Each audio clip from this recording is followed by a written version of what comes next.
I was in a 4-ship to go kill an SA-6.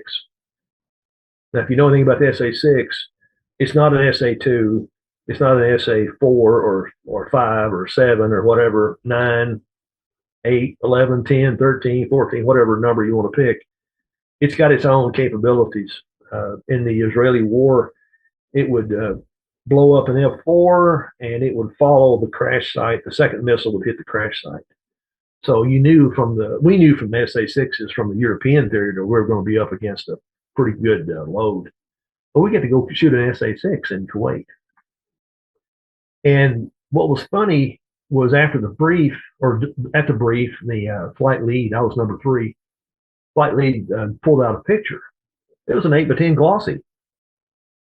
I know where that came from because it was an oblique. It was at an angle, taking the side view. Friggin' F4 flew right by there and took a picture.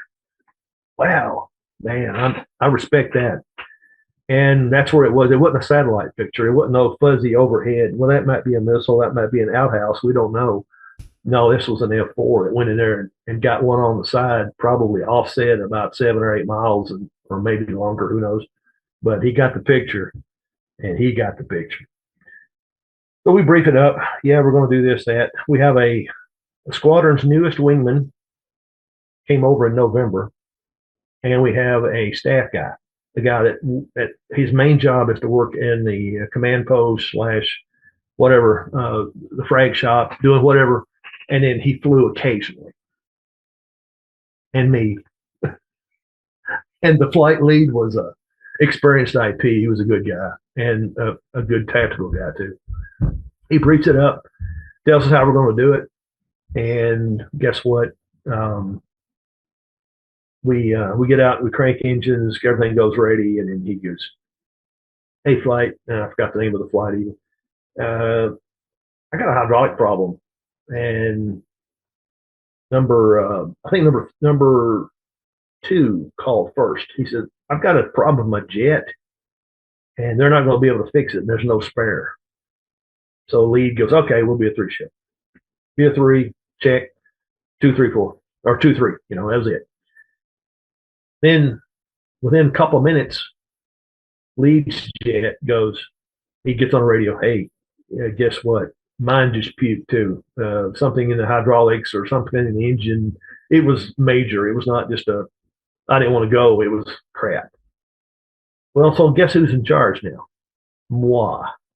A 2-ship with the world's newest wingman up against an SA-6. You want to take bets on that? So I call back to the squadron. I'm ready to go. INS is Jen. We're ready. We got to hit a tanker over the Gulf, truck in Brown, find that booger and shoot it. Call back to the squadron. "Hey, 1 and 2 have cheesed on us with mechanical problems. You want us to go on as a 2-ship?" And the guy was at the desk was a guy nicknamed Cajun. That was his real nickname. It wasn't. He was part of our squadron. He wasn't part of the new guys that showed up late. But he goes, "Yeah." He's a standby. So he asked somebody. I don't know who he asked. The airman at the desk, the custodian, whatever. "You want these guys to go?" "Oh yeah, sure. Okay, yeah, go ahead." I don't know if he even knew what I was up against or whatever. He said, "Yeah, you're cleared out." "Okay, we're going." What else? So we go to the tanker. We chase the tanker down. Refuel ×2 off the tanker, down through the mix, ingress. And before we get there, I find an open spot, if you will, of a road intersection with some vehicles that are they've been hit before, but they might be hiding something. Who knows? We go in and rip off 6 bombs. I don't want to be jinking for my life with 6 Mark 82s on the bottom of that sucker. We rip those things off. He rips his off. Yeah, we're good to go. We've already briefed how we're going to attack. I roll in. I throw my cursors up. I'm going right towards the thing on my nose because I don't know what direction it's pointing. I don't care. I get a sweep or 2 of the radar.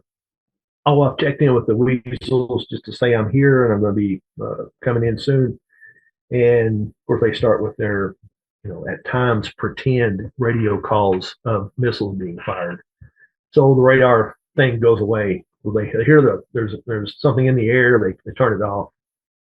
So the unusual part about that was the picture that I had showed an intersection of a hardball road with a side road, T intersection, about 300 meters, 400 meters. And then there was the first little targeted area, the three missiles together. So, the little launch stand or whatever. And then beyond that was the control building. And when I pulled my cursors up on the Maverick and locked them up, that's exactly what I saw. Almost a little bit different angle, but I could see the hard ball. I could see the smaller row, the three missiles, and then I lock on to the missiles. I think the first missile away, jink, and now number two is not going to follow me. He's covering. I told him, we're going to do shooter cover. We're not doing this shoot at you and then you shoot. I can't check you. You can't check me. We're going to do it one at a time. We came back around. Two goes in. I said, hit my smoke. He does. And he finds something else in another hot spot in that same area. Boom, blows up. Come back around. We got another Maverick. Yeah, let's put them in there. Lock something else. Boom, we put 4 Mavericks on them. And never a peep anymore. That radar went silent. Now, whether it was us, whether it was them, the Weasels actually firing the harms, I'll never know. But